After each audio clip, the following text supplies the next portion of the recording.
సాయిబాబా ఇది మాది నంజంపేట అన్న. నంజంపేట నుంచి ఏలూరు పక్క ఎందుకు వచ్చినావు? ఏలూరు పక్క వచ్చినానంటే మార్కెట్ డౌన్ అయిపోయి వచ్చినానన్న.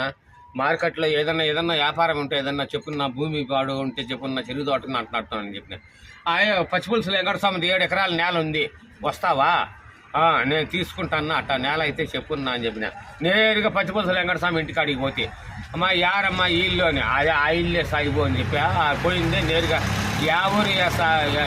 యారమ్మా ఈ ఇల్లు అంటే ఏం సాయిబు అని, మా నీది భూమి ఉండదంటే ఇస్తావని అడిగింది. అవును సాయిబు, మా ఇంటి అని చచ్చిపోయి 3 ఏళ్ళు అయింది, మడక కట్టిన లేదు, చెట్టు చేప ఉండదు, పెరుక్కొని కొట్టుకునేట్టుగా అంటే నువ్వు నాటుకునేట్టుగా అంటే చెప్పు, నేను ఇస్తాను అనింది. అమ్మా నీది భూమి చూస్తే నాకు ధైర్యం వస్తుందమ్మా అంటే, రా సాయిబు చూపిస్తారనింది. నెక్కందంగా నేరుగా పిలుచుకోమైందే, లెటర్లే పిలుచుకోమైందే, భూమి ఇదే సాయిబు అనింది. అమ్మ వంకాయ ఎకరా పోతుందమ్మా, ఎకరా తీసేసి చెప్పమ్మా అంటే, ఎంత చెప్పు అనే గుదికి 7,000 చెప్పింది. 7,000 చెప్తాడావమ్మా, 7 ఎకరాలు అంటాడావు, 6 ఎకరాల్లో వంకాయ ఎకరా పోతుంది, 6,000కి లెక్కేసుకోమ్మా, అడ్వాన్స్ తగిలిస్తాను అంటే. అట్లే కానీ సాయిబు అని చెప్పేసింది.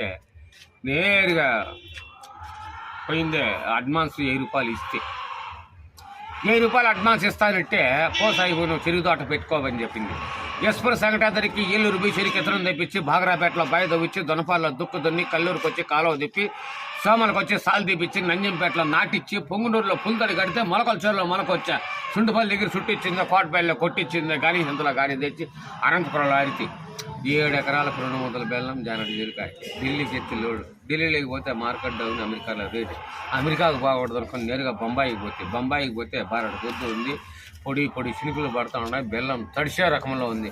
బెల్లం తడిసిపోతుంది రా కొడక అని నేరుగా మండి కాడికి పోతే అమ్మ ఉంది, ఆసామి లేడు. అమ్మ చూస్తే గడ్డంగా కాలేసుకొని పనుకునింది, చినుకులు పడతా